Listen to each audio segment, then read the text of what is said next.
পাকিস্তানের স্রষ্টাকে? সন্দেহ আছে কারো? পাকিস্তানের স্রষ্টাকে আর ভারতের স্রষ্টাকে? যদি ভারতের স্রষ্টাও আল্লাহ হন, পাকিস্তানের স্রষ্টাও আল্লাহ হন, তাহলে আল্লাহর কথা কেন শুধু পাকিস্তানে বলা যাবে, ভারতে বলা যাবে না? যদি সৌদি আরবের মালিকও আল্লাহ হন, আমেরিকার মালিকও আল্লাহ হন, যেমনি ভাবে কাবার ছাদে দাঁড়িয়ে আল্লাহু আকবরের ঘোষণা দেওয়া যায়, একইভাবে হোয়াইট হাউসের ছাদে দাঁড়িয়েও তো এক আল্লাহর ঘোষণাই দেওয়া যাবে। चीन और अरब हमारा, हिंदुस्तान हमारा, मुस्लिम है हम वतन है सारा जहां हमारा, तौहीद की अमानत सीनों में है हमारे, आसा नहीं मिटाना नाम निशा हमारा। अस्सलामु अलैकुम व रहमतुल्लाहि व बरकातुह।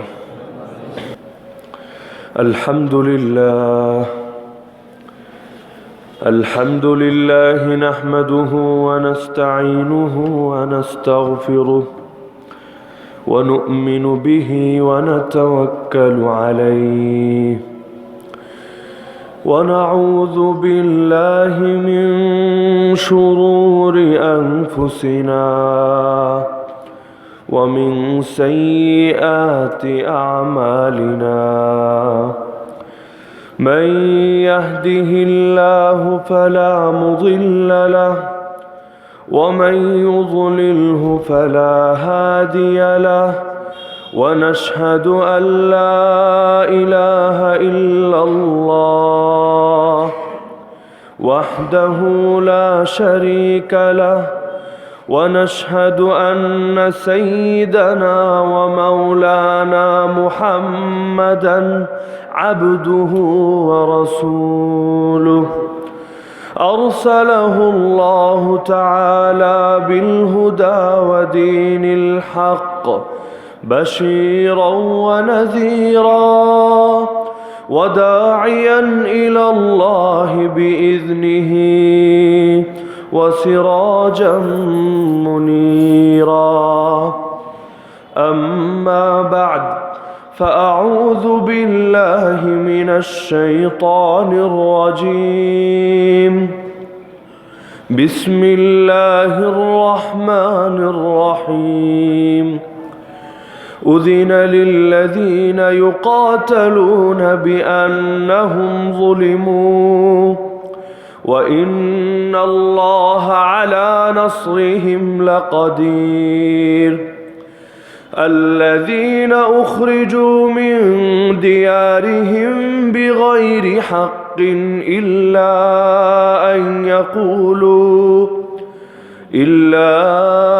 أن يقولوا ربنا الله ولولا دفع الله الناس بعضهم ببعض لهدمت صوامع وبيع وصلوات ومساجد يذكر فيها اسم الله كثيرا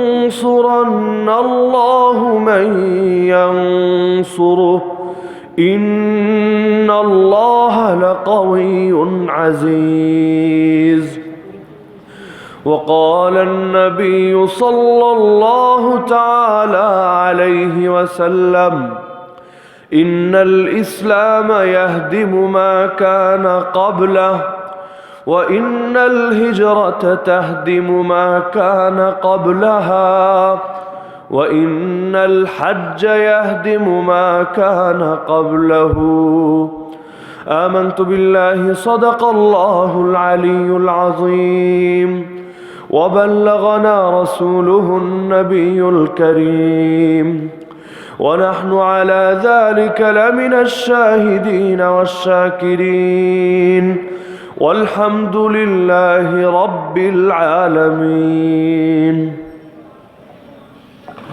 رسول الله صلى الله عليه وسلم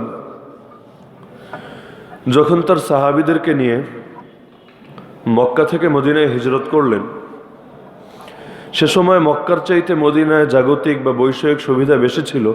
বিষয়টা আসলে এরকম না, বরং আম্মাজান আয়েশা রাদিয়াল্লাহু তাআলা আনহা বলেন, সেই সময় অবস্থা এমন ছিল যে মদিনা শহর ছিল আওবা ও আরদিল্লাহ, দুনিয়ার মধ্যে সবচাইতে বেশি মহামারী পীড়িত অঞ্চল, যেখানে রোগ ব্যাধি ছিল অনেক বেশি। তো বাইরে থেকে কেউ গিয়ে হঠাৎ করে সেই পরিবেশের সাথে সে মানিয়ে উঠতে পারতো না, বিভিন্ন ধরনের রোগ ব্যাধিতে আক্রান্ত হয়ে পড়তো। যার কারণে দেখা যায় আবু বকর রাদিয়াল্লাহু আনহু এবং বিলাল রাদিয়াল্লাহু আনহু হিজরত করে মদিনায় যাওয়ার পর তারা গুরুতর অসুস্থ হয়ে পড়ে। এমনকি তাদের অবস্থা এত বেশি গুরুতর হয়ে যায় যে আবু বকর রাদিয়াল্লাহু তাআলা আনহুর উপর যখন জ্বর বেশি প্রচণ্ড হয়ে দেখা দিত, তিনি কবিতা আবৃত্তি করতেন, কুল্লু মরিইন মুসাব্বাহুন ফি আহলিহি ওয়াল মাউতু আদনা মিন শিরাকিন আলিহি। প্রতিটা মানুষ তার পরিবারের মধ্যে সকাল যাপন করে, অথচ মৃত্যু তার জুতার ফিতার চাইতেও তার অধিক বেশি নিকটে। অর্থাৎ অবস্থা এতটাই গুরুতর হয়ে গিয়েছিল যেন চোখের সামনে মৃত্যু দেখতে পাচ্ছেন। বিলাল রাদিয়াল্লাহু তাআলা আনহু তিনি আফসোস করে কবিতা আবৃত্তি করতেন, আলা লাইতা শি'রি হাল আবিতান্না লাইলাতান বিওয়াদিন ওয়া হাওলি ইদখিরুন ওয়া জালিলু ওয়া হাল আরিদান্না ইয়াওমান মিয়াহা মাজান্না ওয়া হাল ইয়াবদুনা লি শামাতুন নতাফিলু। অর্থাৎ মক্কার বিভিন্ন অঞ্চলের স্মৃতিচারণ করে তিনি যে নস্টালজিক হয়ে যাচ্ছেন, অর্থাৎ মক্কার এই চিত্রগুলো আমার চোখের সামনে ভেসে উঠছে, মনে হচ্ছে আমি যেন অন্য এক জগতে হারিয়ে যাচ্ছি। তো এত কিছুর পরও জাগতিক সুবিধা বেশি ছিল না, তারপরও তারা মদিনায় হিজরত করেছিলেন দুনিয়াবি কোনো ফায়দা অর্জনের জন্য নয়, বরং একমাত্র নিজেদের ঈমান এবং দিন হেফাজতের জন্য। যার কারণে বিলাল রাদিয়াল্লাহু তাআলা আনহু যখন এরকম গুরুতর অসুস্থ হয়ে যান, তিনি তখন এই মক্কার মুশরিকদের নাম ধরে ধরে বদদুয়া করতে থাকেন। ইসলামের প্রকাশ্য দুশমন যারা, তাদের বিরুদ্ধে বদদুয়া করাও একটা ইবাদত, কারণ রাসূলুল্লাহ সাল্লাল্লাহু আলাইহি ওয়াসাল্লাম নিজে বদদুয়া করেছেন। এমনকি ফজরের নামাজের মধ্যে আমরা জানি যে কুনুতের একটা বিষয় আছে। তো এই যে কুনুত পাঠ করা হয় ফজরের নামাজের মধ্যে, যেটা কুনুতে নাজিলা নামে প্রসিদ্ধ, এই কুনুতে নাজিলা পুরোটাই হলো বদদুয়া। কাদের বিরুদ্ধে বদদুয়া? মুসলমানদের বিরুদ্ধে। কাদের বিরুদ্ধে? সেই সকল কাফের এবং মুশরিকদের বিরুদ্ধে যারা ইসলাম এবং মুসলিম উম্মার বিরুদ্ধে ষড়যন্ত্র, চক্রান্ত এবং যুদ্ধে অবতীর্ণ হয়েছে। তো বিলাল রাদিয়াল্লাহু তাআলা আনহু মক্কার সে সকল চিহ্নিত মুশরিক নেতাদের নাম ধরে ধরে বদদুয়া করতেন, আল্লাহুম্মা লাআন শাইবাতা ইবনে রাবিআ ওয়া উতবাতা ইবনে রাবিআ ওয়া উমাইয়াতা ইবনে খালাফ। হে আল্লাহ, রাবিয়ার পুত্র শাইবা এবং রাবিয়ার আরেক পুত্র উতবা এবং খালাফের পুত্র উমাইয়া, আপনি এদের উপর লানত বর্ষণ করুন। কামা আখরাজুনা মিন আরদিনা ইলা আরদিল ওয়াবা, যেভাবে তারা আমাদেরকে আমাদের ভূমি থেকে বের করে এই মহামারীর ভূমিতে পাঠিয়ে দিয়েছে। উদাহরণস্বরূপ, যেই সময়ে কোভিড-19 ভাইরাস শুধু চীনে সীমাবদ্ধ ছিল, বাইরে ছড়ায়নি, ওই সময়ে যদি কাউকে তার দেশ থেকে বের করে চীনে পাঠিয়ে দেওয়া হয়, দিলের মধ্যে কেমন লাগবে? তো উনি ওই দোয়া করছেন, আল্লাহ যেভাবে ওরা আমাদেরকে আমাদের ভূমি থেকে বের করে এই মহামারীর ভূমিতে পাঠিয়ে দিয়েছে, ঠিক সেভাবে আপনি ওদের উপর লানত বর্ষণ করুন। এরপর রাসূলুল্লাহ সাল্লাল্লাহু আলাইহি ওয়াসাল্লাম আল্লাহ তাআলার নিকট দোয়া করলেন, আল্লাহুম্মা হাব্বিব ইলাইনাল মাদিনা কাহুব্বিনা মক্কাতা ওয়া আশাদ্দা।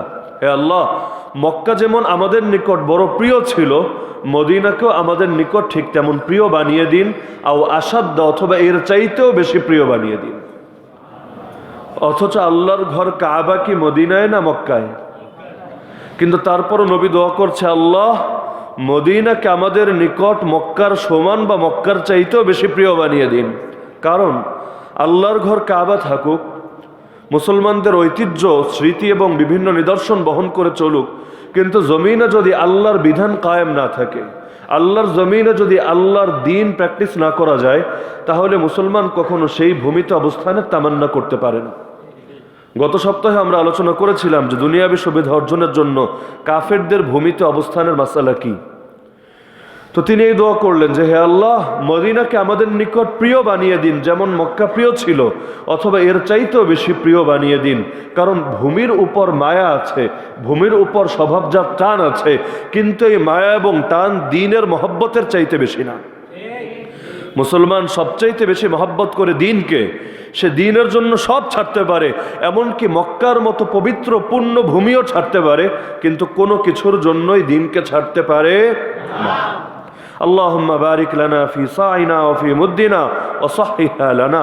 হে আল্লাহ, এই মক্কার যত জিনিসপত্র আছে এগুলোর মধ্যে আমাদের জন্য বরকত দান করুন এবং এগুলো আমাদের জন্য বিশুদ্ধ পরিশুদ্ধ বানিয়ে দিন, যেন আমাদের শরীরে কোনো ভাইরাস অ্যাটাক না করে। ওয়ানকুল হুম্মাহা ইলাল জুহফা, এবং এখানে যে ছোঁয়াচে জ্বর দেখা যাচ্ছে আল্লাহ এটাকে আপনি মক্কা থেকে বের করে জুহফা অঞ্চলে পাঠিয়ে দিন। আজীব রকমের বদদোয়া না? আমাদের ভাষায় বললে আল্লাহ করোনাকে আমাদের মুসলিম ভূমি থেকে বের করে, মুসলিম কান্ট্রি থেকে বের করে কাফেরদের ভূমিতে পাঠিয়ে দিন। একই ধরনের দোয়া কিন্তু এই দোয়া যদি এই যুগে কেউ করে অনেকে পেরেশান হয়ে যাবে। আপনি অসাম্প্রদায়িক হতে পারেননি, এখনো পরমত সহিষ্ণু হতে পারেননি, সকলের জন্য উদার এবং আন্তরিক হতে পারেননি, কিন্তু নবী কিন্তু একই দোয়া করছে অনকুল হুম্মাহা ইলাল জুহফা। এই মদিনার ছোঁয়াচে জ্বরকে মদিনা থেকে বের করে জুহফা নামক অঞ্চলে পাঠিয়ে দিন। এই জুহফার মুশরিকরা ইসলামের বিরুদ্ধে অনেক ষড়যন্ত্র করে, অনেক দুশ্মনী করে, তো এই রোগটা ওদেরকে উপহার হিসাবে দিয়ে দিন। তো নবীর দোয়া জায়েজ না জায়েজ? আয়েশা রাদিয়াল্লাহু আনহা বলেন ওয়াকাদিমনাল মাদিনা ওয়া হিয়া আওবাউ আরদিল্লাহ, যে সময় আমরা মদিনা আগমন করেছিলাম সে সময় মদিনা ছিল সারা দুনিয়ার মধ্যে সবচেয়ে বেশি মহামারী পীড়িত এলাকা, কিন্তু তারপরে এতটা ঝুঁকি নিয়েছিলাম, নিজেদের মৃত্যুকে আমরা পরোয়া করিনি, নিজেদের ক্ষতির দিকে তাকাইনি, শুধু একটা জিনিসের দিকে তাকিয়েছি, কোথায় গেলে ঈমানের হেফাজত হবে সেখানেই যাব। সেখানে যাওয়ার পর যদি রোগ হয়, রোগের দ্বারা আমার বাহ্যিক ক্ষতি হবে, দুনিয়ার ক্ষতি হবে, কিন্তু আখিরাত তো বেঁচে যাবে। কারণ ইসলামের একটা বিধান হলো, কেউ যদি সেই যুগের ব্যাপকভাবে একটা মহামারী ছিল যার নাম ছিল প্লেগ, তো কেউ যদি প্লেগ রোগে মারা যায় রাসূল বলেছেন সে শহীদ হয়ে যাবে। এমনকি সহিহ বুখারীর হাদিস, প্লেগ রোগের ব্যাপারে রাসূল বলছেন কানা আযাবান ইয়াবআসুহুল্লাহু আলা মান ইয়াশা, এটা মূলত ছিল একটা আযাব, আল্লাহ কাফেরদের মধ্যে যার উপর চাইতেন এই আযাব পাঠাতেন, কিন্তু ফাজআলাহু রাহমাতান লিল মুমিনিন, এই আযাবকে আল্লাহ মুমিনদের জন্য বানিয়ে দিয়েছেন রহমত। কারণ একই প্লেগে কাফের মারা গেলে ডাইরেক্ট চলে যায় জাহান্নামে, আর মুমিন মারা গেলে শহীদের মর্যাদা পেয়ে সরাসরি চলে যায় জান্নাতে। ময়দানে শাহাদাত অর্জন করা তো আর যার তার কপালে নসিব হয় না, কিন্তু ইসলাম আরেকটু সহজ করে দিয়েছে। আল মাবতুন শাহিদ, কেউ যদি পেটের ক্রিয়ায় মারা যায় শহীদের মর্যাদা পেয়ে যায়, ইলম অর্জন করতে গিয়ে মারা যায় শহীদের মর্যাদা পেয়ে যায়, পানিতে ডুবে মারা যায় শহীদের মর্যাদা পেয়ে যায়, আগুনে পুড়ে মারা যায় শহীদের মর্যাদা পেয়ে যায়, প্লেগ রোগে মারা যায় শহীদের মর্যাদা পেয়ে যায়। এমনকি রাসূল একদিন জিজ্ঞেস করলেন, বলো তো তোমরা শহীদ কে? তারা বলল, যেই ব্যক্তি আল্লাহর পথে জিহাদে নিহত হয় সেই শহীদ। রাসূল বললেন, যদি তোমরা শুধু এর মধ্যেই শাহাদাতকে সীমাবদ্ধ করে ফেলো তাহলে আমার উম্মতের শহীদের সংখ্যা হবে অনেক কম, কিন্তু কিয়ামতের দিন দেখা যাবে আমার উম্মতের বিপুল পরিমাণ মানুষ শহীদের কাতারে সেই দিন হাসরের ময়দানে উত্থিত হবে। এটা কিভাবে সম্ভব? রাসূল বললেন, কারণ আল্লাহ তাআলা শুধু ময়দানে শাহাদাতের মধ্যেই শাহাদাতের সওয়াবকে সীমাবদ্ধ রাখেননি, বরং আরও যাদের মধ্যে এই বৈশিষ্ট্যগুলো পাওয়া যাবে, কোথাও 3, কোথাও 5, কোথাও 7, এই গুণগুলোর কথা রাসূল বলেছেন, এইভাবে যদি কেউ মারা যায় সেও শহীদের মর্যাদা পাবে। হ্যাঁ, এটা তো অন্য কথা যে বাস্তবিক শহীদ এবং এই শহীদের মর্যাদা কোনোদিনও সমান হবে না। আল্লাহ তাআলা অনুগ্রহ করে তাকে কিছু মর্যাদা দান করবেন, কিন্তু তাই বলে তার মর্যাদা আর এর মর্যাদা কখনো সমান হবে না। আমরা মাঝে মাঝে শুনি আমল করলে হজের নেকি, এটা করলে ওমরার নেকি, কিন্তু তাই বলে যেই লোক কষ্ট করে গিয়ে হজ করে এসেছে হুবহু তার সমান হবে? এটা আল্লাহ তাআলা একটা মর্যাদা দান করেন। আল্লাহ তাআলা যার উপর ইচ্ছা তিনি অনুগ্রহ করতেই পারেন, এ ব্যাপারে জিজ্ঞাসাবাদের কোনো অধিকার কারো নেই, কিন্তু তাই বলে উভয়টাকে আবার বরাবর উল্লেখ করার কোনো সুযোগ নেই। তো রাসূলুল্লাহ সাল্লাল্লাহু আলাইহি ওয়াসাল্লাম মদিনায় যাওয়ার পর প্রথমে যে উদ্যোগগুলো নেন এর মধ্যে ইতিহাসে 3টা উদ্যোগের কথা বিশেষভাবে উল্লেখিত হয়েছে। 1 নম্বরেই হলো আল মুআখাত, ভ্রাতৃত্বের বন্ধন স্থাপন।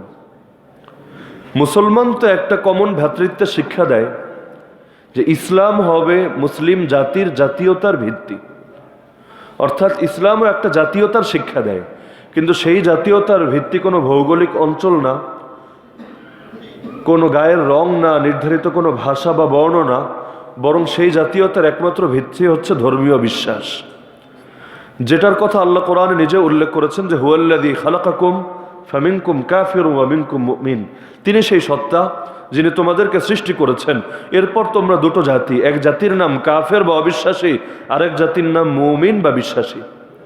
পৃথিবীর কোন ভূমিতে আমার জন্ম হবে এটা আমার অর্জন না, আমার গায়ের রং কি হবে এটাও আমার অর্জন না, আমার মুখের ভাষা কি হবে এটাও আমার অর্জন না। এগুলো বলা যায় কাকতালীয় ব্যাপার। আমি বাংলাদেশে জন্মাবো না আমেরিকায় জন্মাবো এটা আমার হাতে বিলকুল ছিল না, আমার কোনো ধরনের স্বাধীনতা ছিল না যে আল্লাহ আমাকে জিজ্ঞেস করেছিলেন, কিরে তুই কই জন্মাবি, দিল্লিতে না ঢাকায়? আমি বলেছি না আল্লাহ, দিল্লি ভাল লাগে না, দিল্লির ওরা নাকি ওই গরুর মুদ খায়, তো আমি এখানে জন্মগ্রহণ করব না, আমি ঢাকায় জন্মগ্রহণ করব। তো এরপর আমি আল্লাহর কাছ থেকে বিল পাস করিয়ে ঢাকায় এসেছি। বিষয়টা কি এরকম? এগুলো কাকতালীয় ব্যাপার, আল্লাহ চেয়েছেন তাই এসেছি। এমনকি বাপমা, আমার বাপমা কে হবে এটা আমি সিলেক্ট করিনি, আল্লাহ যার ঔরসে ইচ্ছা করেছেন আমাকে পাঠিয়েছেন, যার গর্ভে ইচ্ছা করেছেন আমাকে প্রবেশ করিয়েছেন, এর পেছনে আমার কোনো হস্তক্ষেপ নেই। তো যেই জিনিসের পেছনে হস্তক্ষেপ নাই, যেই জিনিস অর্জনের পেছনে নিজের কোনো ক্রেডিট নাই, কোনো কৃতিত্ব নাই, কোনো গৌরব নাই, সেই জিনিস নিয়ে অহংকার করা নির্বুদ্ধিতা ছাড়া কিছু না।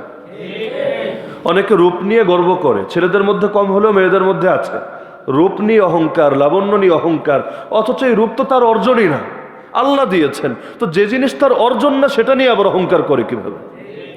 অহংকার সেই জিনিস নিয়ে হতে পারে যেটা অর্জনের পেছনে তার কোনো কৃতিত্ব আছে, তার গৌরব আছে, সে চেষ্টা করেছে, মেহনত করেছে, সে দৌড়িয়েছে, এরপর সেই দৌড়ে আল্লাহ তাআলা তাকে বিজয় দান করেছেন, এটা নিয়ে হতে পারে। কিন্তু যেই জিনিসের পেছনে তার কোনো অর্জনের কোনো অবদানই নাই, সেটা নিয়ে অহংকার করা তো নির্বুদ্ধিতা ছাড়া আর কিছু না। তো পৃথিবীর কোন ভৌগোলিক অঞ্চলে আমার জন্ম হবে, আমার নৃতাত্ত্বিক পরিচয় কি হবে, মুখের ভাষা কি হবে, গায়ের বর্ণ কি হবে, আমি কি উজ্জ্বল শ্যামলা হব না শ্যামলা হব, না কালা হব না সাদা হব, শ্বেতাঙ্গ হব না কৃষ্ণাঙ্গ হব, এগুলো তো কোনোটাই আমার অর্জন না, সব আল্লাহর দান। শ্বেতাঙ্গ কিসের ভিত্তিতে কৃষ্ণাঙ্গকে ঘৃণা করবে? কৃষ্ণাঙ্গ কিসের ভিত্তিতে শ্বেতাঙ্গকে তার দুশ্মন মনে করবে? বাংলা ভাষী কেন আরবি ভাষীকে ঘৃণা করবে? ইংরেজি ভাষী কেন তুর্কি ভাষীকে অন্য চোখে দেখবে? এগুলো কোনোটাই তো তার অর্জন না। আল্লাহ বলেন, ওমিন আয়াতিহি খালকুস সামাওয়াতি ওয়াল আরদ ওয়া ইখতিলাফু আলসিনাতিকুম ওয়া আলওয়ানিকুম। আল্লাহ তাআলার বিভিন্ন নিদর্শন রয়েছে, এর মধ্যে একটা নিদর্শন হলো আসমান এবং জমিনের সৃষ্টি, আর একটা নিদর্শন হলো তোমাদের ভাষা ও বর্ণের বৈচিত্র্য। এই পৃথিবীর মধ্যে সকল ভাষার সৃষ্টিকর্তা কে? আল্লাহ। যার কারণেই কারো মুখের ভাষা কেড়ে নেওয়া ইসলামের দৃষ্টিতে জুলুম। কেউ যদি বলে যে এখানে বাংলা ভাষা চলবে না, উর্দু ভাষা চলবে, তার মানে কি উর্দুর মর্যাদা বেশি, বাংলার মর্যাদা কম? কেন? উর্দু ভাষার স্রষ্টা যিনি, বাংলা ভাষার স্রষ্টা কি আরেকজন? আরে বলে না, যদি আরেকজন না হয়, স্রষ্টা যদি একজনই হয়, তাহলে মুখের ভাষা কেড়ে নেওয়ার প্রশ্ন কেন আসবে? প্রত্যেকে তার ভাষাই কথা বলবে। তো মানুষের মুখের ভাষা কেড়ে নেওয়া জুলুম। এ কারণেই শব্দ এসেছে মুক্তিযুদ্ধ, মানে মুক্তির জন্য যুদ্ধ। যদিও আজকাল এক শ্রেণীর নাস্তিক এটাকে বানিয়ে ফেলেছে, না এটা হলো সেকুলারিজম কায়েমের যুদ্ধ, ডেমোক্রেসি কায়েমের যুদ্ধ, ইসলামের বিরুদ্ধে যুদ্ধ, আলেম ওলামার বিরুদ্ধে যুদ্ধ, ধর্মীয় স্বাধীনতার বিরুদ্ধে যুদ্ধ। কিন্তু মূলত তো এগুলো কিছুই ছিল না, মূলত ছিল মুক্তির যুদ্ধ। তারা জুলুম করেছিল বিভিন্ন বিষয়ে, জুলুম শুরু হয়েছিল অনেক আগে, শেষ হয়েছিল সেই বছর এসে। তো বিভিন্ন বিষয়ের উপর জুলুম করেছিল। তো জালেমের কাছ থেকে মাজলুম উদ্ধার পাওয়ার জন্য চেষ্টা মেহনত করার ইতিহাস অনেক পুরনো। বিষয় তো এরকমই ছিল, যেখানে মাজলুম দাঁড়িয়েছিল জালেমের বিরুদ্ধে এবং সে জালেমের পতন ঘটিয়েছে। এছাড়া মৌলিক তো ভিন্ন কোনো উদ্দেশ্য ছিল না। যেগুলোকে উদ্দেশ্য হিসেবে উপস্থাপন করা হয়, চার ভিত্তির নাম নেওয়া হয়, এগুলো তো 1972-এ এসেছে। 71-এ তো এগুলোর নামগন্ধ ছিল না। এখনো তো অনেক মুক্তিযোদ্ধা জীবিত আছে, তাদেরকে গিয়ে জিজ্ঞেস করেন তোমরা যুদ্ধ করেছিলে কিসের জন্য? সোশ্যালিজমের জন্য, ক্যাপিটালিজমের জন্য, ডেমোক্রেসির জন্য, ন্যাশনালিজমের জন্য, নাকি সেরেফ জালেমের জুলুম থেকে মুক্তির জন্য? কি বলবে তারা? যুদ্ধ করে এক উদ্দেশ্যে, পরে রাতারাতি উদ্দেশ্য চেঞ্জ হয়ে বানিয়ে দেওয়া হয় আরেকটা, তাও 1000 বছর পর না, সব মানুষ কবরে যাওয়ার পর না, তারা জীবিত থাকা অবস্থায়। তো বলছিলাম, ইসলাম তো একটা কমন ভ্রাতৃত্বের শিক্ষা দেয়, যে ভ্রাতৃত্বের ভিত্তি ধর্মীয় বিশ্বাস। কারণ বিশ্বাস অর্জনের পেছনে মানুষের অবদান আছে। সে কোন বিশ্বাসকে বেছে নেবে এটা সে নিজের স্বাধীনতা থেকে গ্রহণ করেছে। যার কারণে ছোট বাচ্চা যে এখনো নাবালেগ, তাকে কিন্তু আল্লাহ তাআলা গুনাহ দেন না। গুনাহ তখনই দেন যখন সে প্রাপ্তবয়স্ক হয়, বুঝমান হয়। কারণ এরপর যা কিছু গ্রহণ করছে নিজের আকলের আলোকে, বিবেকের আলোকে গ্রহণ করছে। এমনকি কেউ যদি এমন হয় প্রাপ্তবয়স্ক হওয়ার পরও তার বুঝ পরিপূর্ণ হয়নি, পাগল, ইসলাম কিন্তু তাকে গুনাহগার হিসাবে লিপিবদ্ধ করবে না, বরং তার সব গুনাহকেও ক্ষমার চোখে দেখবে। কারণ সে কোন বিশ্বাসকে গ্রহণ করবে, কোন কর্মপন্থাকে বেছে নেবে, এটা অর্জনের পেছনে তার অবদান থাকতে হবে এবং এর ভিত্তিতে তার জাতীয়তা হতে পারে। যার কারণে ভৌগোলিক জাতীয়তা জাহেলিয়াত, ভাষাভিত্তিক জাতীয়তা জাহেলিয়াত, রং ভিত্তিক জাতীয়তা জাহেলিয়াত, কিন্তু ধর্ম বিশ্বাস ভিত্তিক জাতীয়তা ইসলামের শিক্ষা। যার কারণে ইসলামে সকল কাফের এক জাতি, হিন্দু হোক, বৌদ্ধ হোক, খ্রিস্টান হোক, নাস্তিক হোক, আর যাই হোক। বলবেন নাস্তিক তো কোনো ধর্মের নাম না। যদিও ধর্মের নাম না, কিন্তু ইসলামের চোখে এরা সবাই কয় জাতি? এক জাতি, সবাই মিলে এক জাতি। রাসূল হাদিসে বলেন আল কুফরু মিল্লাতুন ওয়াহিদা, কুফুর হচ্ছে এক জাতি। যদিও আজকাল ইসলামের বিরুদ্ধে সবচেয়ে বেশি আপত্তি করে কারা? এই নাস্তিকরাই তো, নাস্তিকরা, মুরতাদরা। অথচ সংবিধানে এখনো পর্যন্ত বলবৎ আছে নাকি রাষ্ট্রধর্ম ইসলাম। তো রাষ্ট্রধর্ম ইসলাম মানে ইসলামের বিরুদ্ধে কোনো কিছু বলা সংবিধানের বিরুদ্ধে বলার নামান্তর। কিন্তু দেখা যায় তারা সব কিছুই বলে ইসলামের বিরুদ্ধে, কিন্তু তাদের বিরুদ্ধে কিছু বললে তারা আবার সেকুলারিজমের কথা টানে, তারা আবার বাকস্বাধীনতার কথা টানে, তারা বিভিন্ন স্বাধীনতার ইস্যুগুলোকে টানে। অথচ এখনো পর্যন্ত রাষ্ট্রধর্ম ইসলাম সংবিধানের অংশ রয়েছে, এখনো বাদ দেওয়া হয়নি। যদিও চেষ্টা তারা চালাচ্ছে, কিন্তু যতদিন বাদ দেওয়া হয়নি ততদিন এটা মেনে নেওয়া তো সংবিধানের প্রতি আনুগত্যের নামান্তর। তার মানে নাস্তিকরা নিজেদেরকে যতই সংবিধান পালনকারী বলে উপস্থাপন করুক না কেন, আসলে তারা নিজেরাও সংবিধান মানে না। তো বলছিলাম পৃথিবীতে সকল কাফের কয় জাতি? সেই কাফের যেই হোক না কেন, চাকমা হোক আর বৌদ্ধ হোক, নাস্তিক হোক আর মুরতাদ হোক, সবাই এক জাতি। তাদের জন্য আল্লাহ তাআলা একটা অসাম্প্রদায়িক স্থান বরাদ্দ রেখেছেন, যে স্থানের নাম জাহান্নাম। যে জাহান্নামে কোনো ভাগাভাগি নাই, যে এটা হিন্দুদের জন্য, এটা বৌদ্ধদের জন্য, এটা খ্রিস্টানদের জন্য, এটা নাস্তিকদের জন্য, কোনো ভাগ নাই। সকলের জন্য আল্লাহ অসাম্প্রদায়িক জায়গা বানিয়েছেন। অপরদিকে জান্নাতকে আল্লাহ বানিয়েছেন সাম্প্রদায়িক জায়গা। এখানে সবাই যাওয়ার কোনো সুযোগ নাই, বরং নির্ধারিত নির্দিষ্ট একটা জাতিই যাবে। সেই জাতির নাম কি? এই বিশ্বাস যার থাকবে না, সেই ব্যক্তি এখনো কোরআনের উপরে ঈমান আনতে পারেনি। কারণ কোরআনের একাধিক আয়াতে আল্লাহ স্পষ্ট জানিয়েছেন জান্নাত বরাদ্দ রাখা হয়েছে শুধুমাত্র তাদের জন্য যারা ঈমান এনেছে এবং আল্লাহকে ভয় করেছে। তো জান্নাত কি সাম্প্রদায়িক জায়গা না অসাম্প্রদায়িক জায়গা? আর জাহান্নাম সাম্প্রদায়িক জায়গা না অসাম্প্রদায়িক জায়গা? এখন যারা অসাম্প্রদায়িকতার নামে ইসলামের বিরুদ্ধে অবস্থান নেবে, তাদের ঠিকানা ডাইরেক্ট জাহান্নাম। আর যারা জীবনের সব ক্ষেত্রে ইসলামকেই সবার উপরে রাখবে, ইসলামকেই নিজেদের জাতীয়তা, নিজেদের চেতনার ভিত্তি বানাবে, তাদের ঠিকানা ইনশাআল্লাহ জান্নাত। তো বলছিলাম এটা হলো কমন ভ্রাতৃত্ব।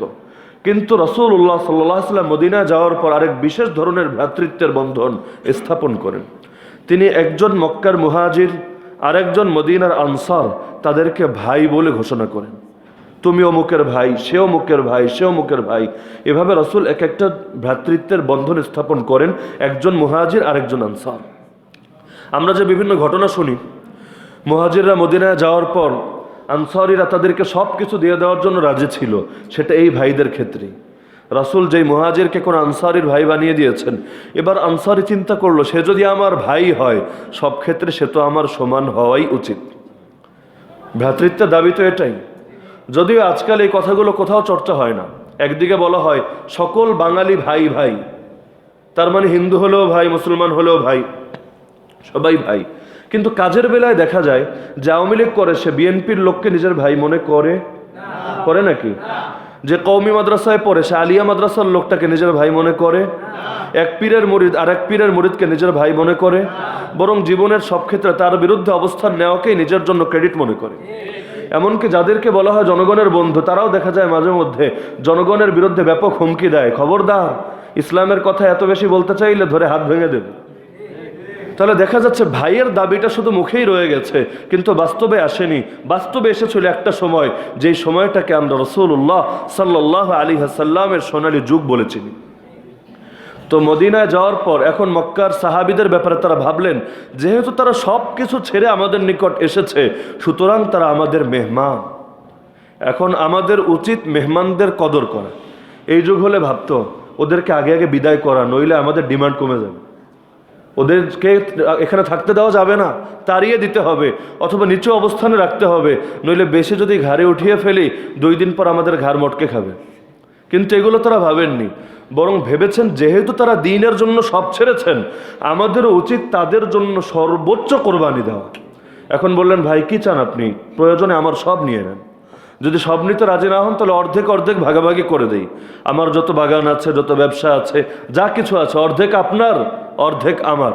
এমনকি যার 2 বিবি ছিল, 2 স্ত্রী ছিল, এরকমও প্রস্তাব দিয়েছেন, আপনি আমার 2 স্ত্রীর মধ্যে হতে যাকে ইচ্ছা পছন্দ করুন, আমি এই মুহূর্তে তাকে তালাক দিয়ে দিব আপনার জন্য, ইদ্যত পালন শেষে প্রয়োজনে আপনি তাকে বিয়ে করে নিন।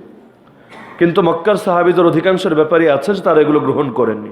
তারা বলেছেন, যেমন এক সাহাবীর ব্যাপারে হাদিসে আছে, তিনি বলেন, দুল্লানি আলা সুক, আমাকে কোনো কিছুই দেওয়ার দরকার নেই, শুধু বাজারটা কোথায় এটা দেখিয়ে দাও। আমি ব্যবসায়ী মানুষ, ব্যবসার অভিজ্ঞতা আছে আমার, আমাকে যদি তুমি বাজার চিনিয়ে দাও, বাকি সকল কিছু আমিই চালিয়ে নিতে পারবো। কিন্তু তাদের এই যে মানসিকতা, যেটা শুধু মুখের কথা ছিল না, মুখের বুলি ছিল না, এই যুগে আদৌ এমন মানুষ দেখানো সম্ভব যে মুহাজিরদের জন্য এরকম সব কিছু বিলিয়ে দিতে রাজি হবে? আরে মুহাজির বুঝেন তো, যে টাকার জন্য এক দেশ থেকে আরেক দেশে আসে সে মুহাজির না? যে দুনিয়ার কোনো ধান্দা এক জায়গা থেকে আরেক জায়গায় যায় সে মুহাজির? মুহাজির একমাত্র বলা হয় তাকে যে নিজের দিন হেফাজতের জন্য, নিজের ধর্ম হেফাজতের জন্য নিজের ভূমি ছেড়ে অন্য কোথাও চলে যায় বা যেতে বাধ্য হয়, তাকে বলা হয় মুহাজির।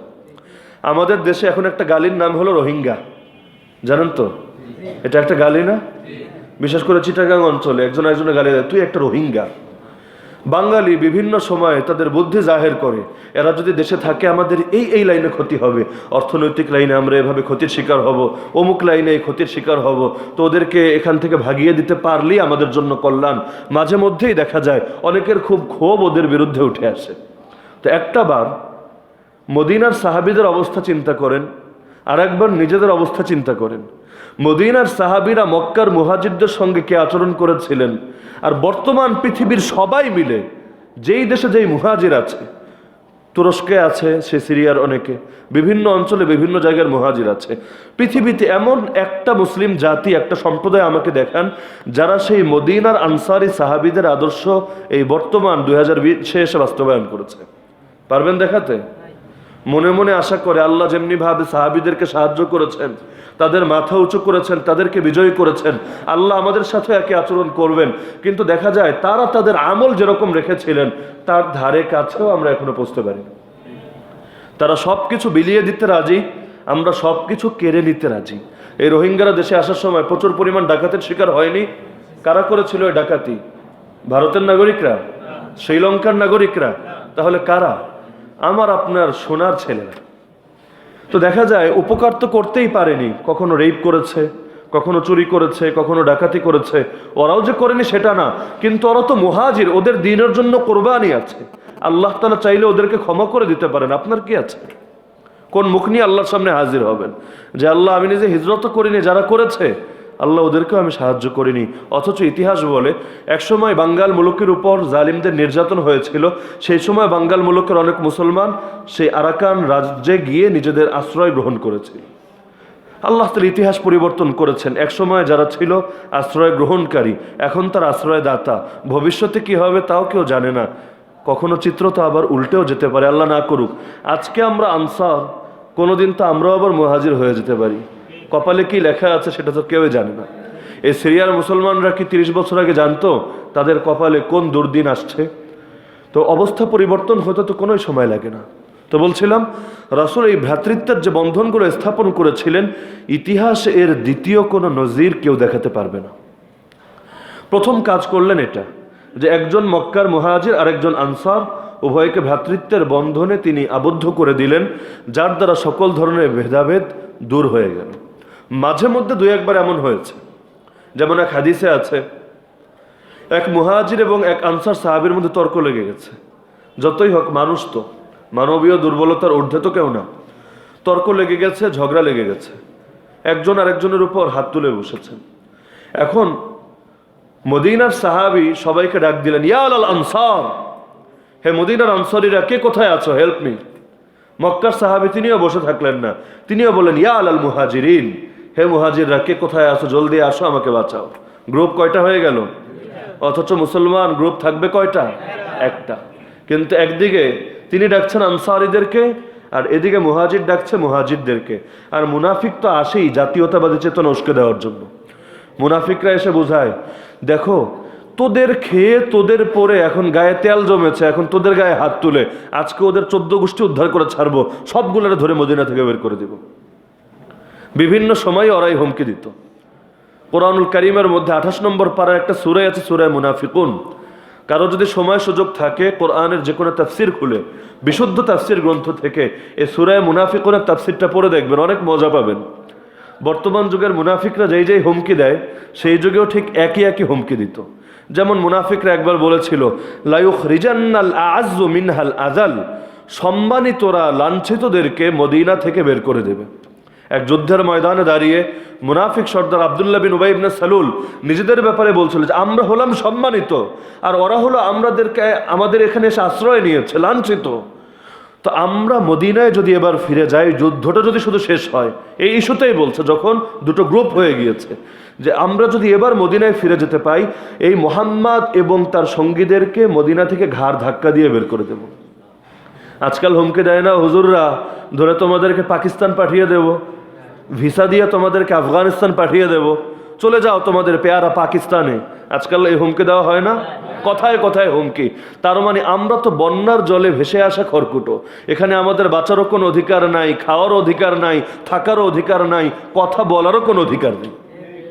এখন কথায় কথায় হুমকি, যদিও চাপাবাজরা শুধু চাপাই মারে, বাস্তবে অ্যাপ্লাই করে না। কয়েকদিন আগে জুনায়েদ বাবুনগরীর ব্যাপারে বলছিল যে আপনাকে ভিসা দিয়ে আফগানিস্তান পাঠিয়ে দেওয়া হবে, প্রায় 1-1.5 মাস হয়ে গেল, এখনো কোনো ভিসা আসেনি। কিয়ামত পর্যন্ত আসবে বলেও মনে হয় না। এমনকি ভিসার জন্য যদি এম্বাসিতে অ্যাপ্লাই করে ভিসা পাবে বলেও মনে হয় না কোনোদিন। কিন্তু জাস্ট একটা হুমকি, চলে যাও পাকিস্তান, চলে যাও আফগানিস্তান। আরেক দল আবার আছে, এরা ক্রিয়ার বিপরীত প্রতিক্রিয়া দেখাতে বলে তোরা চলে যা তোদের দাদাদের দেশে ভারতে। কিন্তু আসলে এই ভাগাভাগি করাকে ইসলাম সমর্থন করে না। কারণ পাকিস্তানের স্রষ্টাকে, সন্দেহ আছে কারো? পাকিস্তানের স্রষ্টাকে আর ভারতের স্রষ্টাকে? যদি ভারতের স্রষ্টাও আল্লাহ হন, পাকিস্তানের স্রষ্টাও আল্লাহ হন, তাহলে আল্লাহর কথা কেন শুধু পাকিস্তানে বলা যাবে, ভারতে বলা যাবে না? যদি সৌদি আরবের মালিকও আল্লাহ হন, আমেরিকার মালিকও আল্লাহ হন, যেমনি ভাবে কাবার ছাদে দাঁড়িয়ে আল্লাহু আকবরের ঘোষণা দেওয়া যায়, একইভাবে হোয়াইট হাউসের ছাদে দাঁড়িয়েও তো এক আল্লাহর ঘোষণাই দেওয়া যাবে। এই অধিকার তো আল্লাহ দিয়ে রেখেছেন। পৃথিবীর সর্বপ্রথম মানুষকে সৃষ্টি করার আগেই তিনি পরিচয় তুলে ধরেছেন, দুনিয়াতে আমি খলিফা, অর্থাৎ প্রতিনিধি বানাতে যাচ্ছি। তার মানে দুনিয়াতে মুসলমানরা আল্লাহর খলিফা, আল্লাহর প্রতিনিধি। কেউ যদি প্রতিনিধির সঙ্গে খারাপ আচরণ করে, এটা মূল সত্তার গায়ে গিয়ে পড়ে। সুতরাং আল্লাহর বান্দাদের সঙ্গে খারাপ আচরণ করার অর্থ হলো আল্লাহর বিরুদ্ধে বিদ্রোহ করা। যেহেতু এই জমিনের প্রতিটা ইঞ্চি ইঞ্চি মাটির মালিক আল্লাহ, আর মুসলমানরা এখানে সেই আল্লাহরই প্রতিনিধি, সুতরাং পৃথিবীর প্রতিটা পরতে পরতে, প্রতিটা ইঞ্চি ইঞ্চি মাটিতে মুসলমান তো এক আল্লাহর কথা বলেই যাবে। কে আছে তাকে বাধা দেবে? বাংলাদেশে বলা যাবে না, পাকিস্তানে বলা যাবে, ভারতে বলা যাবে না, আফগানিস্তানে বলা যাবে। এই ভাগ করেছে কে? তাহলে ভারতের স্রষ্টা কি অন্য কেউ? আফগানিস্তানের স্রষ্টা একজন আর চায়নার স্রষ্টা আরেকজন? এই বিশ্বাস যদি কেউ করে, ঈমান থাকবে? সারা দুনিয়ার স্রষ্টা তো একজন।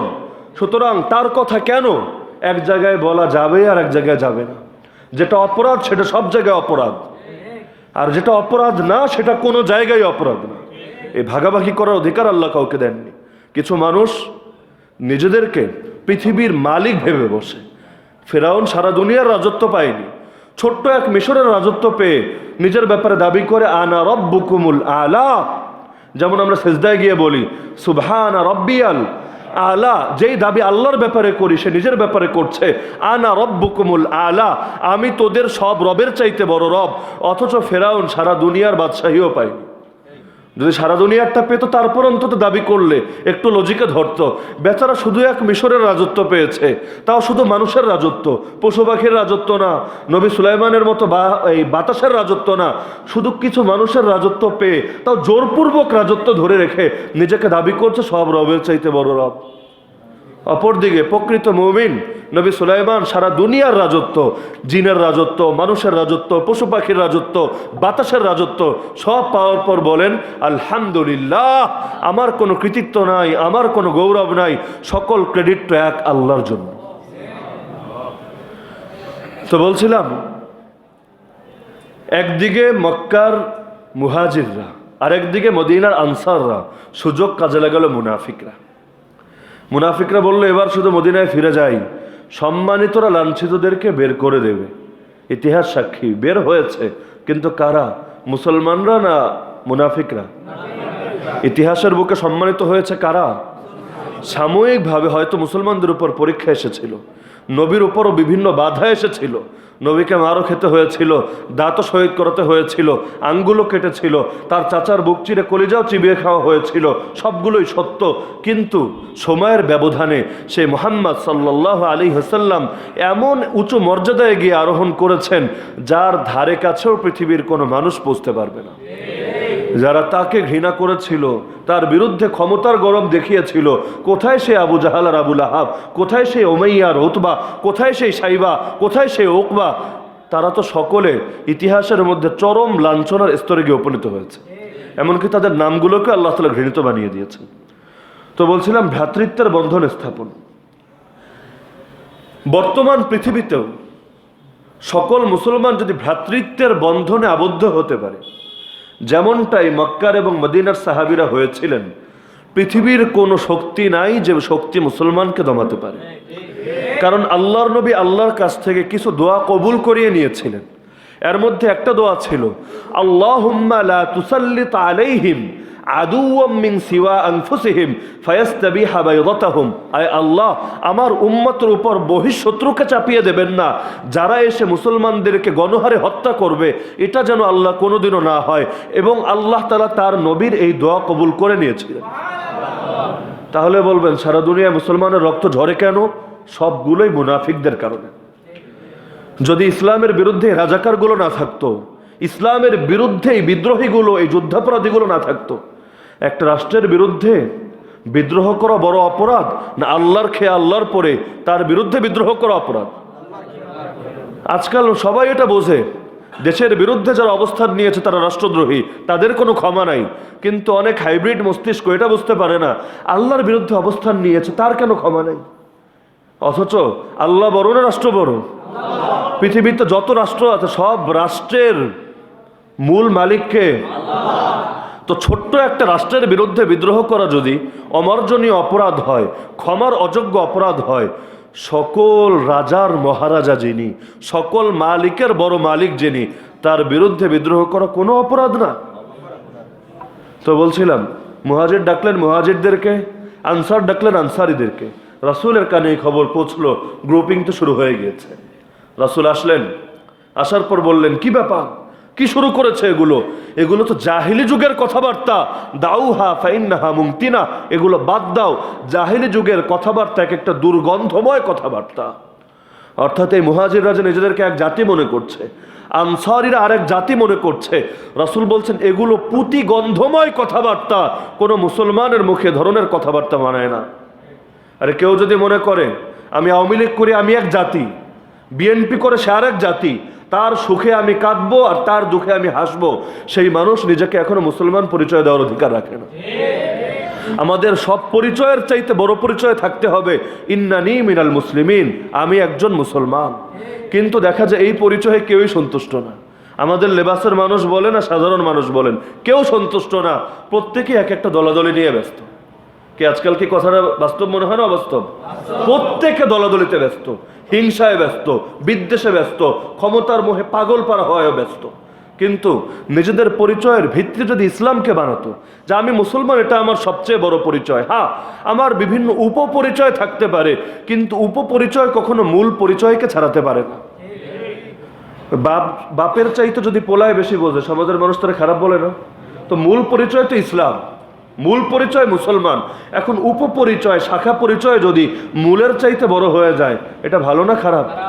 শুধুমাত্র এই কারণে সারা দুনিয়ার বুকে মুসলমানদের এই অবস্থা।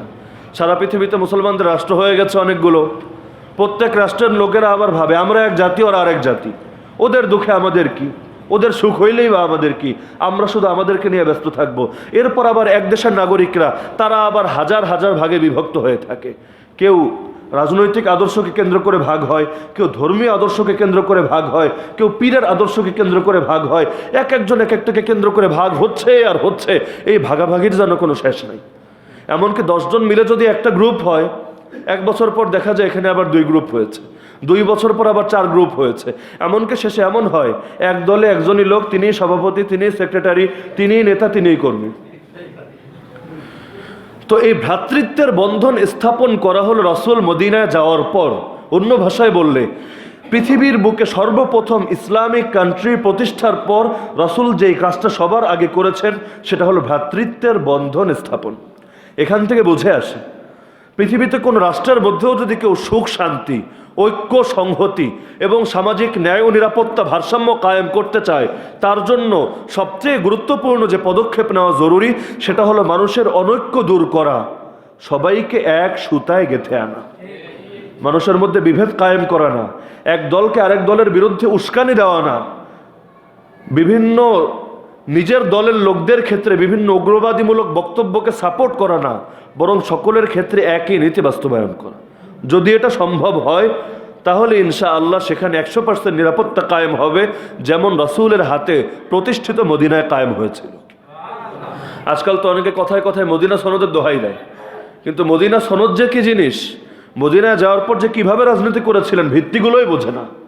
সমাজের মধ্যে অনৈক্য ছড়িয়ে রেখে মুসলমানদের মধ্যে দলাদলি করে আবার আপনি ভাববেন যে মদিনা সনদের উপর আমল করবেন, কোশ্চিন কালেও সম্ভব না। যদি মদিনা সনদের উপর কেউ আমল করতে চায়, সর্বপ্রথম ফরজ দায়িত্ব হলো সমাজের সকল ভেদাভেদ দূর করো, মুসলমানদেরকে ঐক্যবদ্ধ করো। এমনি তো দল অনেক বেড়ে গেছে, ভেদাভেদ অনেক বেড়ে গেছে, নতুন করে আর আগুনের মধ্যে ঘি ঢেলো না, মুসলমানদের মধ্যে দলাদলি আর বাড়িও না। দাজ্জাল আসার সময় ঘনিয়ে এসেছে, ইমানদারদের তাবু আর মুনাফিকদের তাবু ক্রমশই আলাদা হয়ে যাবে। এখন তো সময় ঐক্যবদ্ধ হওয়ার, যে সময় নিজেদের অস্তিত্বই হুমকির মুখে, সারা দুনিয়ার বুকে নিজেরা নির্যাতিত, এ সময়ে বসে কামড়াকামড়ি করার কথা চিন্তায় আসে কিভাবে, এটাই তো আমার বুঝে আসে না। সবাই ব্যস্ত এটা নিয়ে, অন্যরে কিভাবে দমানো যায়, অন্য বহুদূর এগিয়ে যাচ্ছে, তার আঁচল ধরে কিভাবে পেছনে টেনে আনা যায়, অথচ একবারও ভাবে না যেই কাজটা আমার করা দরকার ছিল সেটা আমার ভাই করে দিচ্ছে, আমার তো উচিত তার প্রতি কৃতজ্ঞ হওয়া।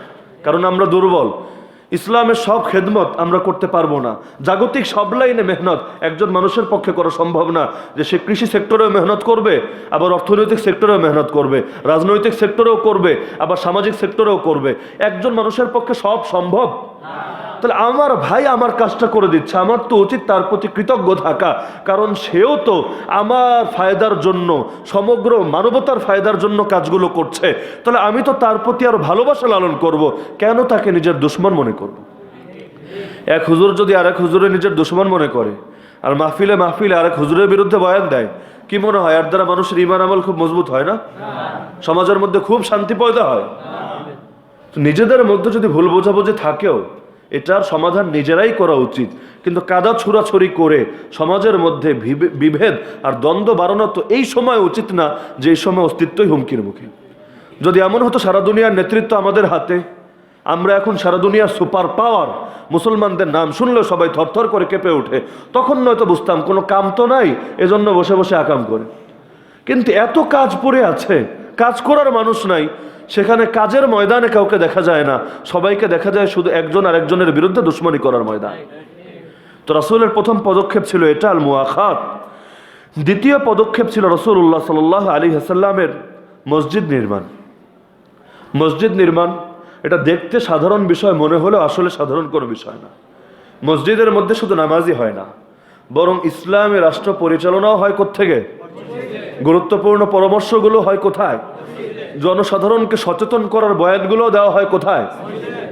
যার কারণে মুসলমানদের আমির যিনি হন, আমিরুল মুমিনিন যিনি হন, তার আরেক নাম হলো ইমাম। আমরা তো ইমাম বলতে বুঝি মসজিদের ইমাম, কিন্তু আসল ইমাম হলো ইমামুল মুসলিমিন, যার আরেক নাম খলিফা, যার আরেক নাম আমিরুল মুমিনিন। তাকে বলা হয় বড় ইমাম, আর মসজিদের ইমামকে বলা হয় ছোট ইমাম। আরবিতে বললে ইমামতে কুবরা, ইমামতে সুগরা। বড় ইমাম আর ছোট ইমাম। ছোট ইমাম যারা হয় এরা বড় ইমামের অধীনে কাজ করে। যার কারণে আপনি জুমার নামাজের শর্তগুলো যারা পড়েছেন ফিকহের গ্রন্থ থেকে, মাসালা মাসাইলের কিতাব থেকে, দেখবেন জুমার জন্য একটা শর্ত হলো ইমাম বা তার প্রতিনিধি উপস্থিত থাকা। আপনি বলবেন এটা আবার কেমন কথা? ইমাম উপস্থিত থাকতে হবে, আমাদের ইমামরা তো বকলম, এরা তো নামাজই পড়াতে পারে না, তাহলে এরা উপস্থিত থাকলেই কি আর না থাকলেই কি? কিন্তু ইসলামের দৃষ্টিতে যেই ব্যক্তি ইমাম হবে তার সবচেয়ে বড় যোগ্যতাই থাকবে ইলম।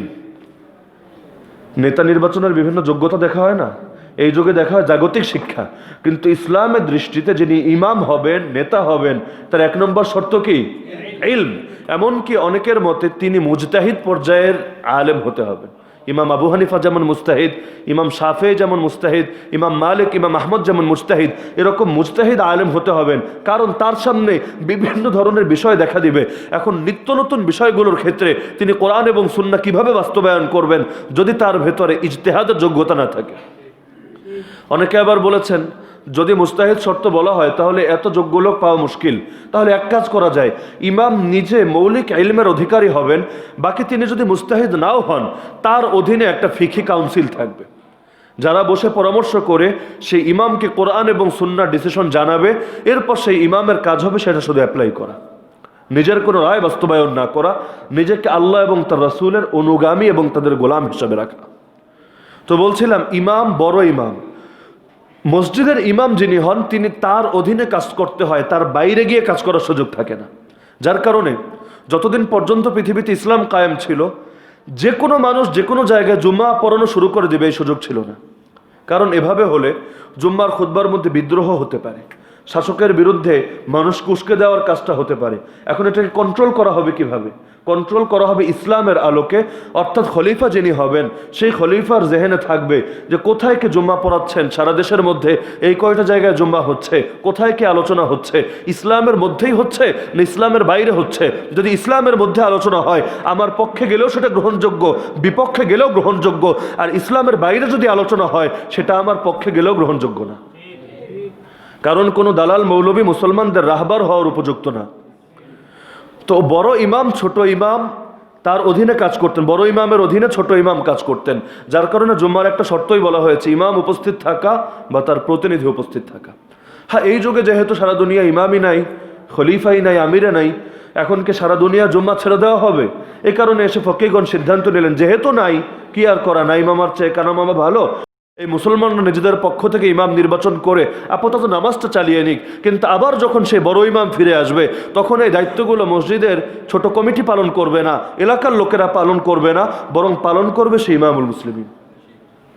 তবে সেই ইমাম বাদ দিয়ে কোনো সেকুলার শাসকের জন্য আবার এ সকল বিষয়ে হস্তক্ষেপ করা বৈধ না। ইমামুল মুসলিমিন মানুষের জাকাতও সংগ্রহ করেন তিনি, কারণ জাকাত যদি আপনার বন্টনটা সঠিকভাবে না হয় তাহলে দেশের মধ্যে দারিদ্র দূর হবে না। ঢাকার লোকেরা ঢাকায় জাকাত দিবে, রাজবাড়ির লোকেরা রাজবাড়িতেই জাকাত দিবে, কিন্তু উত্তরবঙ্গের লোকেরা, দক্ষিণবঙ্গের লোকেরা, সেই পাহাড়ের লোকেরা যারা অসহায় দিনাতিপাত করছে, যাদের মধ্যে এরকম প্রভাবশালী বা ধনী লোক নাই, জাকাত দেওয়ার মতো লোক নাই, তাদের দারিদ্র কিভাবে দূর হবে? এজন্য ইমামুল মুসলিমিন যিনি থাকেন তার জাকাত ফান্ড থাকে, সকলের জাকাত সেখানে তিনি সংগ্রহ করেন, করার পর তিনি দেখেন কার বেশি প্রয়োজন, সেই প্রয়োজন উত্তরবঙ্গে হোক আর দক্ষিণবঙ্গে হোক, পাহাড়ে হোক আর নগরে হোক, তিনি এটাকে সমানভাবে বন্টন করে দেন। কিন্তু এই অধিকার কিন্তু কোনো সেকুলার শাসকের নাই, কারণ সেকুলার শাসক মুসলমানদের প্রতিনিধিত্ব করে না, সেকুলারিজমের প্রতিনিধিত্ব করে। অপরদিকে ইমামুল মুসলিমিন তিনি দুনিয়ার কোনো তন্ত্রমন্ত্র বা দুনিয়ার কোনো মতবাদের প্রতিনিধিত্ব করেন না, একমাত্র কোরআন এবং সুন্নাহর, আল্লাহ এবং তার রাসূলের প্রতিনিধিত্ব করেন। তো ধর্মীয় বিষয় পরিচালনা করার অধিকার কাকে দেওয়া হয়েছে, সেকুলার শাসককে না ইমামুল মুসলিমিনকে? দুটোকে আবার মিলিয়ে ফেলবেন না, মিলিয়ে ফেলার কোনো সুযোগ নাই। সেকুলার শাসককে ধর্মীয় বিষয়ে লাগাম টানার অধিকার ইসলাম দেয়নি, কিন্তু এই অধিকার ইসলাম দিয়েছে ইমামুল মুসলিমিনকে। তবে সেখানেও শর্ত লাগিয়েছে, লা তাআতা লিমাখলুকিন ফি মাসিয়াতিল খালিক, স্রষ্টার অবাধ্যতায় সৃষ্টির কোনো আনুগত্য চলবে না। যদি মুসলমানদের ইমামও হন কিন্তু কোনো গুনাহের আদেশ করেন, সেই আদেশ পালন করা কারো জন্যই জায়েজ নেই। এর একটা দলিল, রাসূলুল্লাহ সাল্লাল্লাহু আলাইহি ওয়াসাল্লাম একটা বাহিনী পাঠালেন। সেই বাহিনীর আমির যিনি ছিলেন তিনি তার সৈন্যদেরকে পরীক্ষা করার জন্য তাদেরকে বললেন, এই যে এখানে আমি আগুন জ্বালিয়েছি, আগুনে ঝাঁপ দাও। এখন তার এই কথা সকলে শুনতে পেল। আমির আদেশ করেছে, সকলের জন্য মানা তো জরুরি, কারণ আমিরের আদেশ এটা শরীয়তে বলেছে, তার আদেশ পালন করতে হবে। আমিরকে মানা রাসূলকে মানার নামান্তর, আর রাসূলকে মানা আল্লাহকে মানার নামান্তর। কিন্তু তিনি আদেশ জারি করার পরে একজনও আগুনে ঝাঁপ দিচ্ছেন না, কারণ সবাই জানেন আগুনে ঝাঁপ দেওয়া, আত্মহত্যা করা জায়েজ নাকি না জায়েজ? এখন যদিও আমির বলেছেন, কিন্তু আমিরের কথার কারণে রাসূলের অবাধ্য হবেন এটা তাদের মন মেনে নিচ্ছে না। এখন আমিরও তাদের উপর অসন্তুষ্ট হয়ে গেলেন, বললেন তোমাদের বিরুদ্ধে আমি নবীর কাছে বিচার দিব। নবীর কাছে গেলেন, যাওয়ার পর পুরো হালত নবীর সামনে যখন শোনানো হলো, নবী বললেন এই আমিরের কথা শুনে কেউ যদি আগুনে ঝাঁপ দিত সে কোনোদিনও আর আগুন থেকে বের হতে পারতো না। তার মানে দুনিয়ার আগুনে ঝাঁপ দিত, একেবারে ডাইরেক্ট জাহান্নামের আগুনে গিয়ে পড়তো।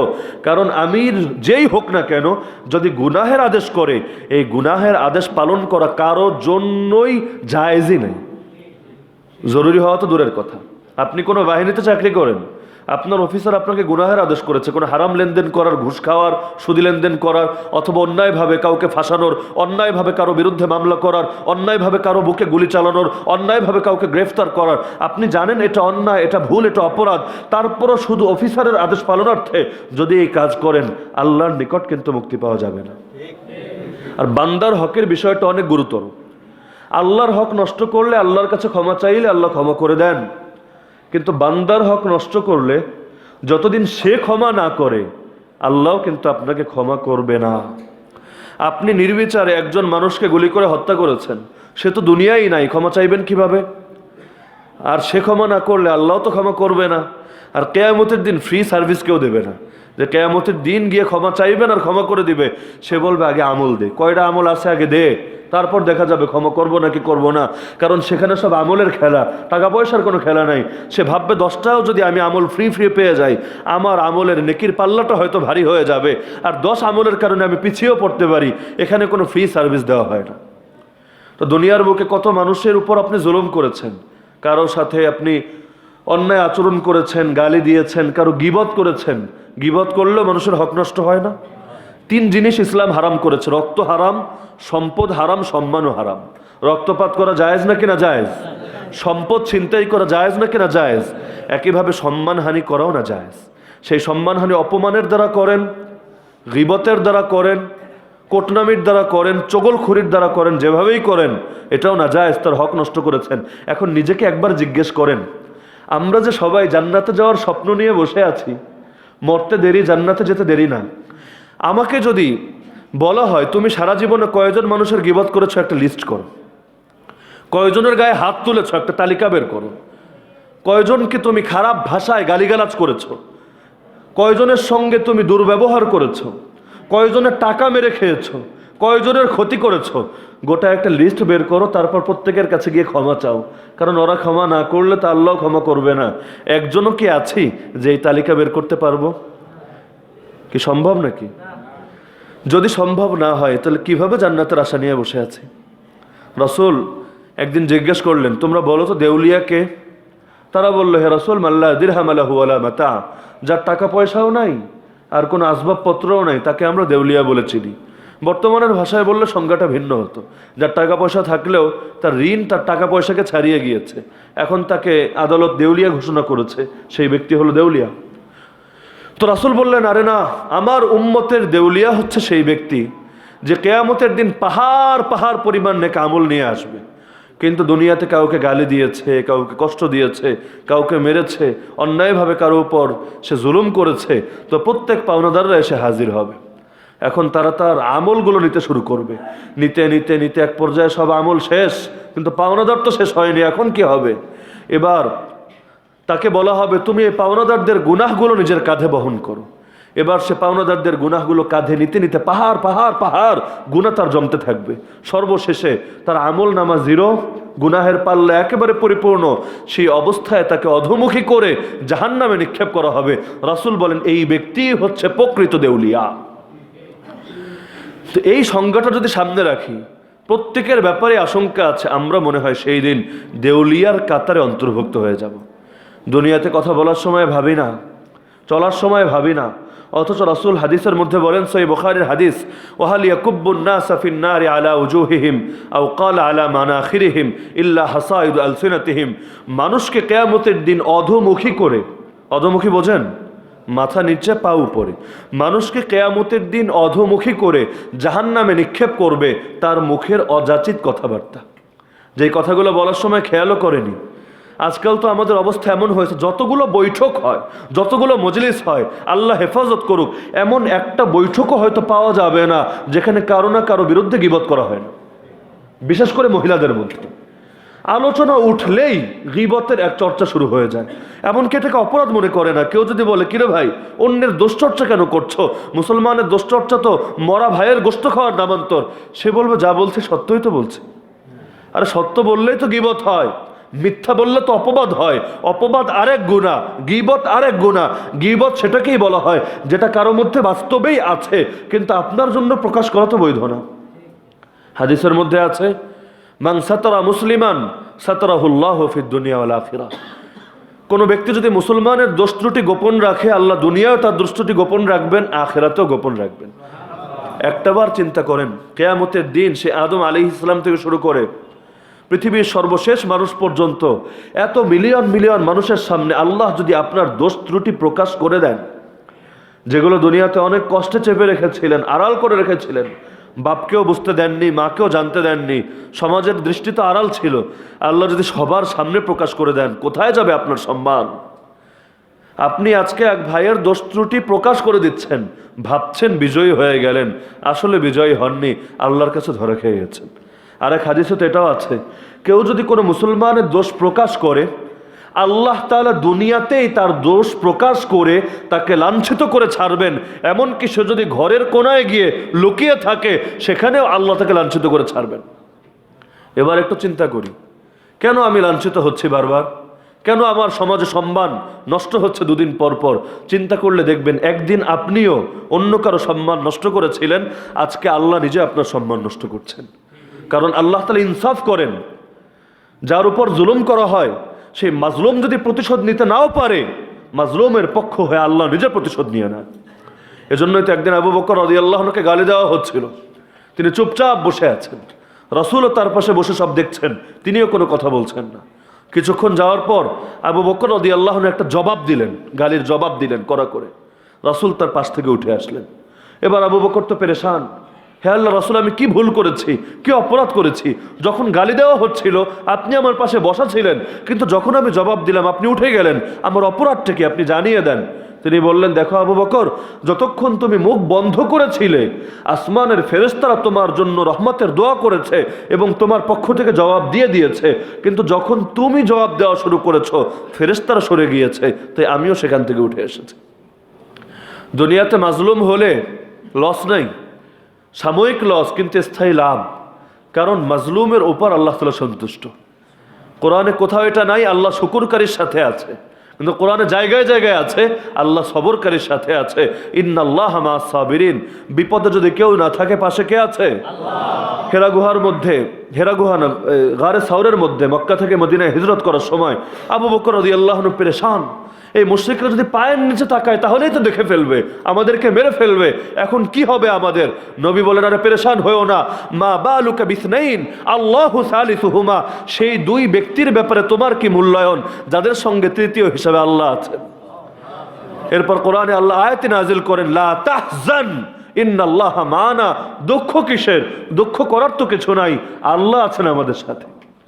আল্লাহ যদি কারো সামনে থাকে, তার বাহ্যিক কোনো উপায় না থাকলে আল্লাহ উপায় বের করে দেন।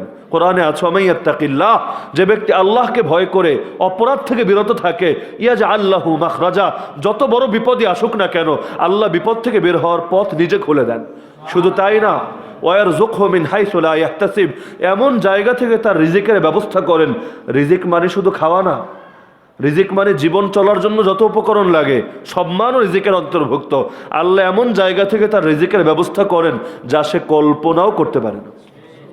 মুসা আলাইহিস সালাম আল্লাহকে ভয় করে ফেরাউন নামক তাগুতের দালালি না করে সমুদ্রের দিকে যাওয়া শুরু করলেন। বাহ্যিক কোনো বাঁচার পথই নাই, সামনে সমুদ্র, পেছনে বিশাল ব্যাটালিয়ন। আজকে সেই সমুদ্রের তীরে কারবালার মতো রক্তপাত করা হবে, এটাই ছিল স্বাভাবিক, কিন্তু আল্লাহ তাআলা গায়বী ভাবে 12টা সম্প্রদায়ের জন্য 12টা পথ জারি করে দিলেন। কারণ ওদের মধ্যে 12টা দল ছিল, 12 সম্প্রদায় ছিল। আর এক পথ দিয়ে 2 দল গেলে আবার মারপিট হতে পারে, এই তুই পরে যা, আমি আগে যাবো, আমি নেতা। তো এজন্য আল্লাহ পথও বের করে দিলেন 12টা, যা ধীরে সুস্থে সবাই যা, মারপিট করার কোনো দরকার নাই। একইভাবে ইউসুফ আলাইহিস সালাম আল্লাহর ভয়ে অপরাধ থেকে বিরত থাকার জন্য দৌড়ে যাচ্ছেন দরজার দিকে। তিনি জানেন দরজা বন্ধ, এমনভাবে বন্ধ করা এখান থেকে বের করাই সম্ভব না, 7টা স্তরে বন্ধ করা, কিন্তু তিনি তার কাজ যতটুকু আছে তার সাধ্যের সর্বোচ্চটুকু দিলেন। আল্লাহ তাআলাও তার কুদরত জাহির করে দিলেন। ইব্রাহিম আলাইহিস সালামকে যখন আগুনে ফেলা হচ্ছিল, তিনি কিন্তু ঘুণাক্ষরেও ভাবেননি এই আগুন থেকে তিনি বেঁচে আসতে পারবেন। কারণ মুজিজা কিন্তু নবীর হাতে থাকে না, তার কন্ট্রোলে না, আল্লাহর ইচ্ছা। আল্লাহ যখন ইচ্ছা করেন দান করেন, আল্লাহ মানুষের ইচ্ছা অনুযায়ী মুজিজা দান করেন না। এজন্য মক্কার মুশরিকরা বিভিন্ন দাবি করেছে, কখনো কবুল হয়েছে, কখনো হয়নি, কখনো চাঁদ দুটুকরা হয়েছে, কিন্তু কখনো আবার বিভিন্ন দাবি করেছে। নবী বলেছেন, আমি এগুলো করার জন্য আদিষ্ট হইনি, তোমাদের কাছে হেদায়েত নিয়ে এসেছি, কোরআন নিয়ে এসেছি, এটাকে গ্রহণ কর। তো মুজিজা নবীর নিজস্ব পাওয়ার না, আল্লাহর দান। তা আল্লাহ যখন চান দান করেন। নবী ইব্রাহিম আদৌ জানেন না এই আগুন থেকে বের হয়ে আসতে পারবেন কিনা, কিন্তু তিনি জানেন বা না জানেন, এটা জানেন যে জীবনের সর্বাবস্থায় এক আল্লাহরই আনুগত্য করতে হয়, এমনকি আল্লাহর আনুগত্যের জন্য প্রয়োজনে হাসি মুখেও শাহাদাতের সুধা পান করা যায়। যার কারণে ঈসা আলাইহিস সালামের ঘর যখন ঘেরাও করে ফেলা হয়েছে, তিনি সারেন্ডার করেননি। হে ইহুদি জাতি, আমি তোমাদের সামনে আত্মসমর্পণ করলাম, ছেড়ে দিলাম আমার ধর্ম, তোমাদের ধর্মকে মেনে নিলাম, এই কথা বলেননি। তিনি সেখানে আল্লাহর উপর ভরসা করে আছেন। আল্লাহ তাআলা তাকে আসমানে উঠিয়ে নিলেন। তো যেই আল্লাহ সেই যুগগুলোতে মুসলমানদেরকে গায়বীভাবে সাহায্য করেছেন, সেই আল্লাহ আছেন নাকি নাই? যদি থাকেন, সেই আল্লাহ এই সময়েও গায়বীভাবে সাহায্য করতে সক্ষম কিনা? অবশ্যই সক্ষম। শুধু প্রয়োজন নিজেদের পাত্রটাকে প্রস্তুত করা। আমরা যদি গ্রহণের উপযুক্ত হই, আল্লাহ দান করতে কার্পণ্য করবেন না, কিন্তু আমরা যদি উপযুক্ত না হই, আল্লাহ অপাত্রে কোনো জিনিস দান করেন না। আমি আপনার সামনে নাপাক পাত্র নিয়ে আসলে আপনি এখানে আমার জন্য দুধ ঢেলে দেবেন না, আপনি বলবেন আগে ধুয়ে আন বেচা। এই নাপাক জায়গায় পাক জিনিস দেওয়া হয় না। তা আমরা নিজেরা যখন নাপাক হয়েছি, আল্লাহ তাআলা পাক জিনিস দিচ্ছেন না। যার কারণে মাদ্রাসার মধ্যে অনেক সময় দেখা যায় বাপ মা অনেক চেষ্টা করে, অনেক টাকা ব্যয় করে, ছেলেটাও মেহনত করে, সারাদিন পরিশ্রম করে, তারপর কেন যেন তার মাথায় কোরআন ঢোকেই না, হাফেজও হতে পারে না, আলেমও হতে পারে না, বয়স 20 হয়ে যায়, 25 হয়ে যায়, কিন্তু এক ক্লাস থেকে আরেক ক্লাসেই সে আগাতে পারে না। জাগতিক জ্ঞানের সাথে ইলমের এখানে একটা পার্থক্য আছে। চাইলেই কেউ হাফেজ হতে পারবে বিষয়টা এরকম না। তো দেখা যায় লম্বা লম্বা টাইম মেহনত করে, কাজ হয় না, পরে খোঁজ নিলে দেখা যায় তার সবই ঠিক আছে, কিন্তু বেচারা গুনাহ ছাড়তে পারেনি। সে গোপনে বিভিন্ন বড় বড় গুনাহ করে। কিছু কিছু গুনাহ এমন, যে গুনাহগুলো মানুষকে ইলম থেকে মাহরুম করে দেয়, এ ধরনের গুনাহ এসে জড়িত আছে। এখন বাপ তো অনেক চেষ্টা করে, সেও মেহনত করে, কিন্তু চেষ্টার কোনো ফল আসে না, কারণ ভেতরটা তো নাপাক। আর ইলম হলো আল্লাহর নূর, আল্লাহ তাআলা নাপাক জায়গায় তার নূরকে দান করেন না। এ কারণে অনেক সময় অভিভাবকদেরকে ডেকে বলা হয়, আপনাদের আসলে কি কোনো ধরনের সমস্যা আছে কিনা, আপনার ইনকামটা পরিপূর্ণ হারাম কিনা, অথবা বাসায় কি গুনাহের পরিবেশ আছে কিনা, বাসায় ডিসলাইন, টেলিভিশন বা পর্নোগ্রাফি দেখার বিভিন্ন ব্যবস্থা, এগুলো বাসায় আছে কিনা। যদি থাকে আগে এগুলোকে সরান, অন্যথায় সন্তানকে কিন্তু আলেম বানাতে পারবেন না। তো দেখা যায় বিভিন্ন জিনিসের প্রতিক্রিয়া এরকম পড়ে। একইভাবে কোনো মানুষ কোনো আলেমের সঙ্গে বেয়াদবি করেছিল, এই বেয়াদবির ক্ষতিটা আল্লাহ দুনিয়ায় প্রকাশ করে দেন। মায়ের সঙ্গে যারা বেয়াদবি করে, মুরব্বীরা যারা আছেন, অনেকে হয়তো নিজেদের জীবনে এমন কিছু দেখেছেন, মায়ের সঙ্গে বেয়াদবি করেছে, দুনিয়ায় শাস্তি পেয়ে গেছে। কিছু কিছু গুনাহের শাস্তি আল্লাহ নগদে দিয়ে দেন, যার মধ্যে অন্যতম হলো বেয়াদবি।